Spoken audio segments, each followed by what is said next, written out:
cette invitée, c'est Marie-France Berthaud. Bonjour Marie-France. Bonjour Caroline. Bienvenue sur le plateau de la Merci matinale. de me recevoir. Alors, on va parler soupe ensemble parce que c'est de saison. Ah oui, c'est d'actualité. Et il y a quelques semaines, vous avez sorti ce livre, hop, que je montre à la caméra, mais qu'on aura, Antoine, tu l'as également en imprimé pour le montrer plus proprement. Le bon timing. C'est ça. Alors, le bon timing, la petite traité de la soupe. D'où vient cette idée tout d'abord d'écrire une... Alors, c'est pas uniquement des recettes. C'est pour ça que c'est très intéressant à lire aussi. Absolument. Sur l'histoire de la soupe, son évolution en France, mais aussi un petit peu à travers le monde. C'est vraiment ce que j'aime dans cette collection, parce que j'ai commencé en faisant plutôt des livres de cuisine traditionnelle, photos, recettes, et puis plutôt axés sur la Vendée. Et quand j'ai rencontré cet éditeur, Le Sureau, j'ai adoré tout de suite le principe de ces livres qui cumulaient justement les recettes et l'histoire du produit.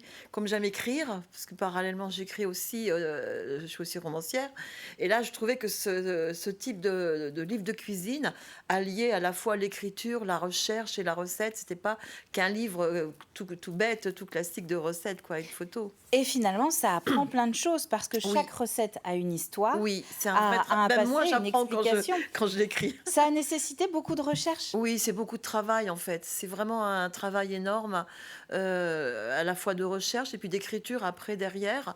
Donc oui, ça m'a pris une année en gros, parce qu'il faut faire la recherche sur l'histoire, trouver les anecdotes originales, les recouper, déjà vérifier parce que il faut aussi vérifier si c'est juste, hein, si c'est avéré, et puis écrire et puis tester les recettes. Ah ben, c'est ce que j'allais dire. Donc j'ai mangé beaucoup de soupe. Il y a J'ai eu pas beaucoup de grandi, tests mais à j'ai la mangé maison, beaucoup de en soupe. tout cas de Oui, votre voilà. côté, pour voir Oui, pour voir bien quoi, sûr. si c'était facile à faire ou si Oui, c'était voilà, et puis en tester. Bon, il y a des recettes traditionnelles qu'on refait plus ou moins à l'identique, des recettes qui existent. Puis il y en a d'autres que j'ai essayé d'imaginer à partir de produits de saison, et où là j'ai fait mes propres tests, mes propres essais.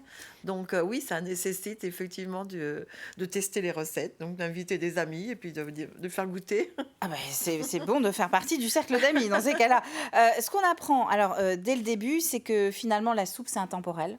Oui, C'est un plat qui concerne tout le monde et oui, qu'aujourd'hui ça devient presque aussi dans certains endroits un produit presque à la mode avec des bars à soupe qui se c'est développent. ça. D'où vient la soupe au tout début? Alors, la soupe existe depuis la nuit des temps, en fait.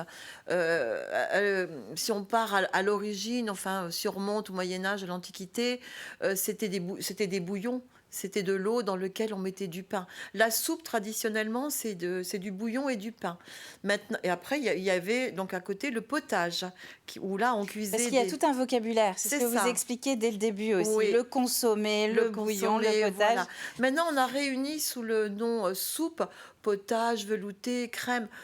C'est un petit peu un nom générique, hein. Mais la soupe, à l'origine, c'est un bouillon avec du pain. Et puis dans les campagnes, autrefois, enfin moi j'ai connu papa qui mangeait sa soupe avec du pain.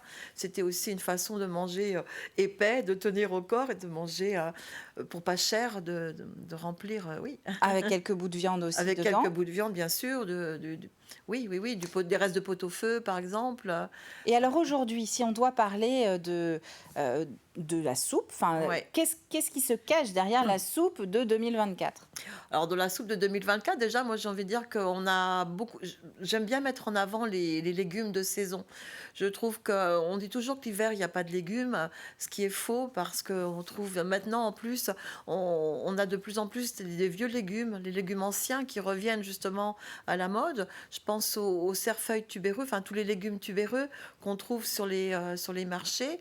Et une soupe de cerfeuil tubéreux, un velouté de panais. Là, en ce moment, ce sont les champignons. Donc, on peut faire une soupe ou la présenter. Là, récemment, j'ai eu du monde. J'ai fait une soirée apéritif dînatoire et j'avais préparé une petite verrine de soupe, hein. Et c'est une idée finalement pour les fêtes. On peut faire une petite soupe, un petit velouté de champignons, mettre une crème fouettée dessus et puis voilà, on a tout de suite quelque chose d'un petit peu plus festif, hein. La soupe, ce n'est pas simplement éplucher des légumes et les mettre dans l'eau. Non, non, non, non, non, ça c'est effectivement le bouillon traditionnel de nos parents qu'on mangeait autrefois, qu'on fait toujours, que je trouve très, très bon.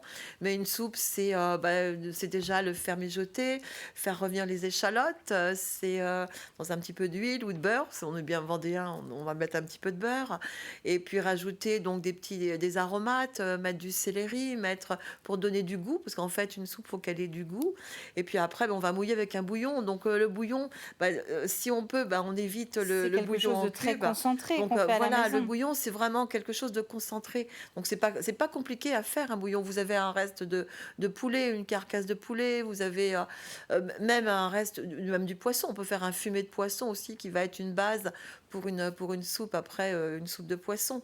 Donc, tous les restes de viande peuvent faire des bouillons déconcentrés qu'on va faire réduire et qui, justement, par cette réduction, vont apporter toutes les saveurs, tous les aromates à une future soupe, à un futur consommé ou velouté. Et alors, je disais que tout à l'heure, dans ce petit traité, on voyage parce qu'en le feuilletant, je crois que je suis tombée sur une recette d'Haïti. Là, je vois, je suis au La Portugal. soupe joumou, oui.